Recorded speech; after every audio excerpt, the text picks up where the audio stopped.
Ayaba is a first-year high schooler coming back from summer break. As he gets into his classroom, he notices that he will be sitting next to Yumahara Hina. After school, Ayaba plays some basketball. Not far from the court, Hina is watching him. Ayaba's friend approaches her and wingmans our boy by telling her how great of a person he is. Hina suddenly receives a phone notification indicating caution. On Hachijo Island, a mysterious hole appears, and a Valiancer comes out, together with its pilot after he is engulfed by a singularity in a fierce aerial battle that he was in, only to find out that he's been teleported to the past, back in 2014, where don't exist yet. After he realizes that he is indeed in the past, he quickly heads out to target Ayaba, who doesn't even know this guy exists at all. After locking into Ayaba, the pilot quickly set off to Ayaba's location. Ayaba receives a disaster notification on his phone, and as Hina was about to tell him something, the pilot with his mecha comes in and targets Ayaba, who decides to get away with the fastest transport he can get,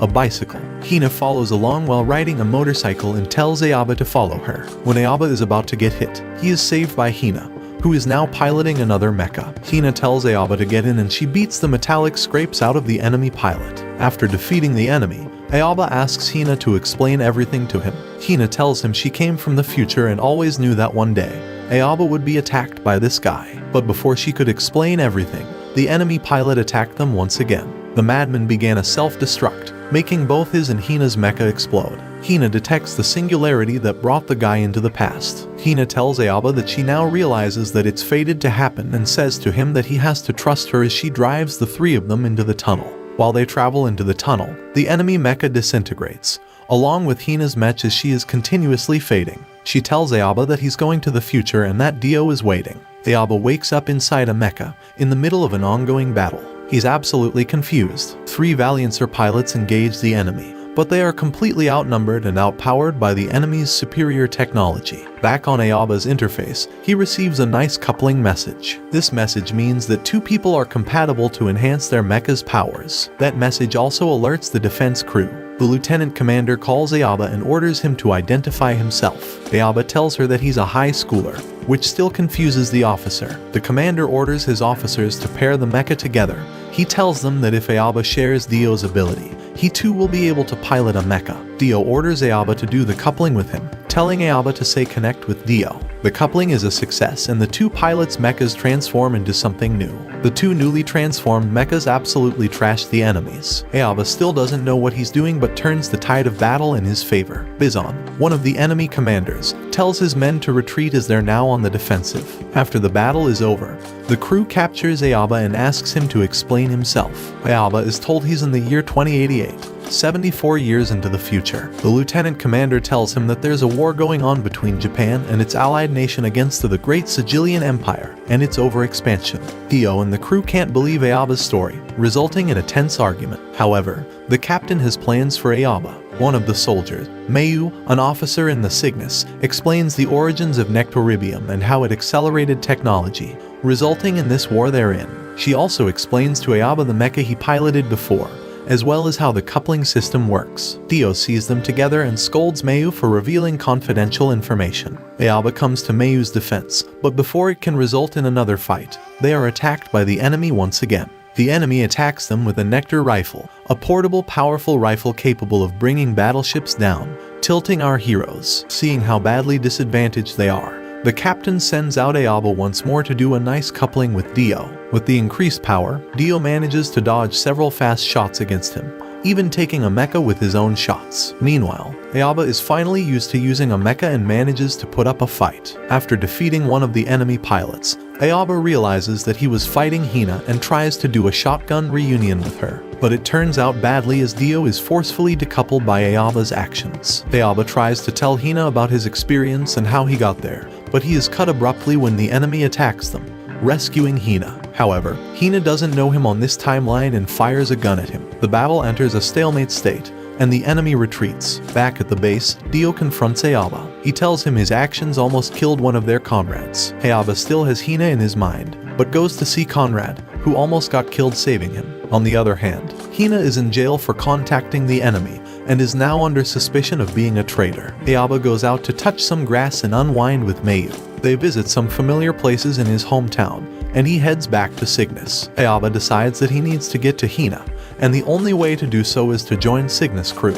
The next day, they received an sauce from a private ship and the Cygnus went to rescue them. Dio finds out that it's his family's ship that the enemy is trying to capture and goes into sicko mode. The captain realizes this as well and tells Aoba to support Dio. Aoba couples with Dio and completely obliterated the enemy, making a safe landing at Chitos base. After the battle, Dio heads to see his sister but is told off by his father. Somewhere underwater, Hina is told by her superiors that she's absolved of her crime, but she's still under monitoring, and the next mission will determine her fate as a soldier. Fiona, Dio's sister, tries to visit Dio, but is also blocked by the guards. Aoba goes to see her and Fiona explains why Dio is acting like that and why her legs won't work as they used to before. After hearing her story, Aoba pretends to be sick, making sure Fiona boards the ship to visit and have a chat with Dio. As the two siblings are about to talk, they are alerted to the presence of the enemy and both Aoba and Dio rush to their stations. Before taking off, Fiona tells Dio that he did nothing wrong and that she believes in him,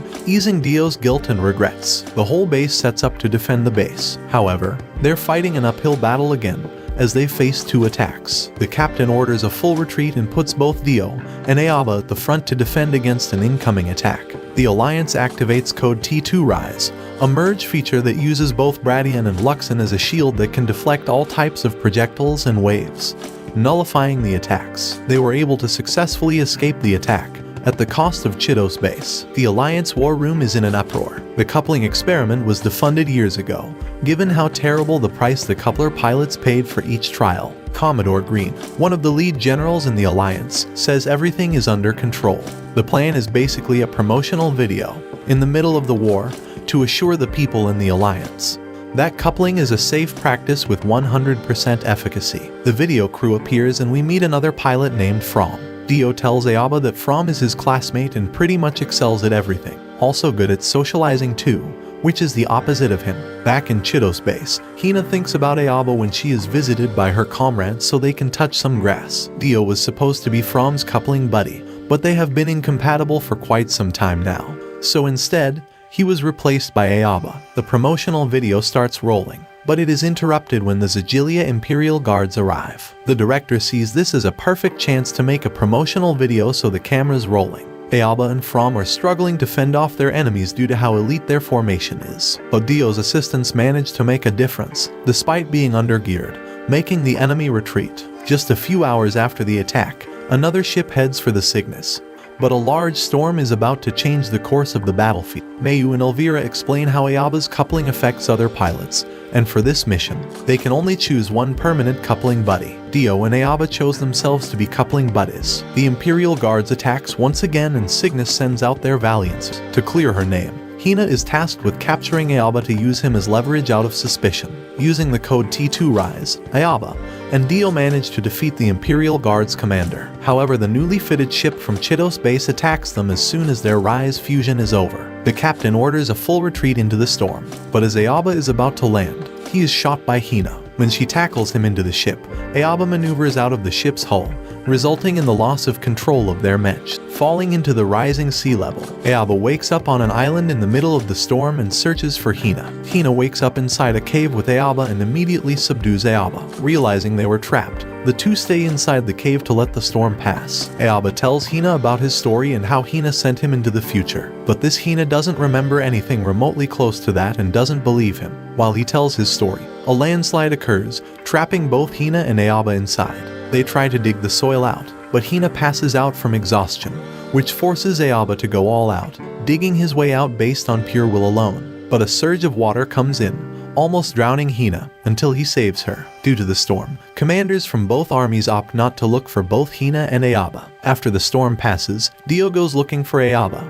while Hina's team is looking for her. Dio manages to contact Aoba and get his coordinates. Aoba then tells Hina to tell him the Zagilia's channel, so they can rescue her too. Before he leaves, Aoba assures Hina that he doesn't want her to be taken as a prisoner, and gives her a hairpin, which is the hairpin used by Hina Aoba had met before. Back in Cygnus, Dio notices the gloomy look on Aoba's face, hinting that there's something wrong. The crew are visited by Elvira's mentor, Professor Fermi, the creator of the coupling system. He tells them about the secrets of coupling technology and how it works. He also reveals that another scientist is working for Zigilia, that is Dr. Han. The guy looks like he works for the SS. After a series of tests on the coupling, Dio confronts Aoba, telling him that he could fool the machines, but not him. Aoba explains that in this future, there's no Hina. The Hina he met on the island isn't the same person who sent him into the future. Dio then pops Aoba's face and the two fight wildly until their comrades stop them. Suddenly, Professor Fermi visits the boys and explains how coupling works. He sheds some light on Aoba's story. While traveling, Cygnus is attacked yet again by their enemies,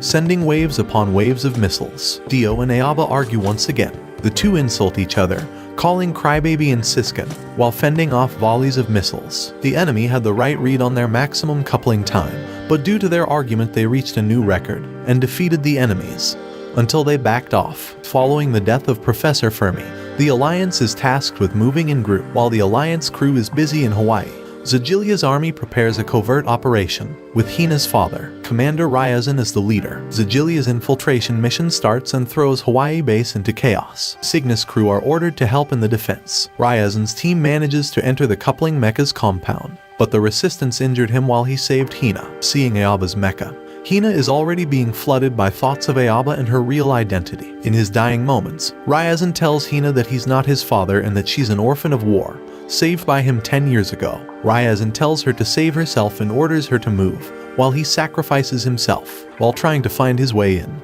Aoba finds Hina crying. Hina tells him what did happen to her father, and Aoba reassures her that no matter what happens, she's Hina that he knows. He also asked Hina to join him in the Alliance, but Bizon finds them and starts shooting. He takes Hina away from Aoba, while further suspecting of Hina's connection with him. Dio and From arrive in time and take away Aoba as well. Unfortunately, their mechas, Luxon and Bradian, are taken by the enemy. Aoba tried to reason that they couldn't let Hina get away and convinced Dio to chase after them using the old coupling mechas. The two set out and go after the stolen mechas and do a successful coupling, despite the limitations and restrictions of the equipment they have. The enemy commander orders Bizon and the gang to retreat, signaling the end of their mission. Hina sends off her dad one last time after being killed. Bizon confronts her about Aoba and Hina reasons her way out using Aoba's story. But Bizon thinks it's a lie and blackmails her, while stealing her first kiss. But he still gets rejected. Dr. Han made a series of coupling tests, and only managed to get one good result with Hina. He later gives her a shot, which pretty much zombifies her the entire fight. Back in Cygnus, Dio tells the crew that he saw Aoba's memories, as well as Aoba with him. Dr. Han proposes to Hina's commander that she be transferred into his research corps as a soldier in the coupling tech. Bizon also volunteers to be his coupling buddy, but had to go through a painful coupling activation.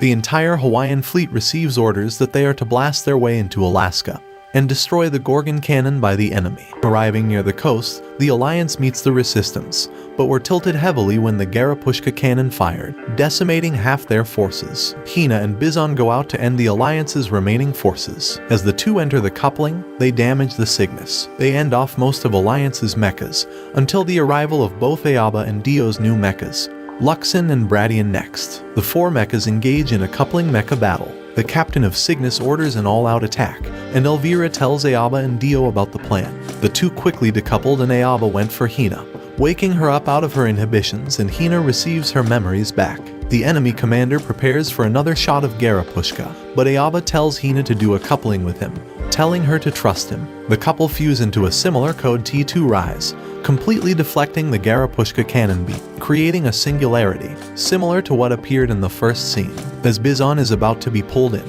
Hina realizes that Aoba was telling the truth and went after Bizon to protect Aoba from the past. Realizing that Hina is the only one trapped in the Steins Gate-like timeline, Aoba goes out of his way to rescue Hina. Dio comes in as well to wingman him, and together, they blasted the metallic scrapes out of Bizon. They get out of the time tunnel to end Hina's time-traveling cycle without breaking the timeline.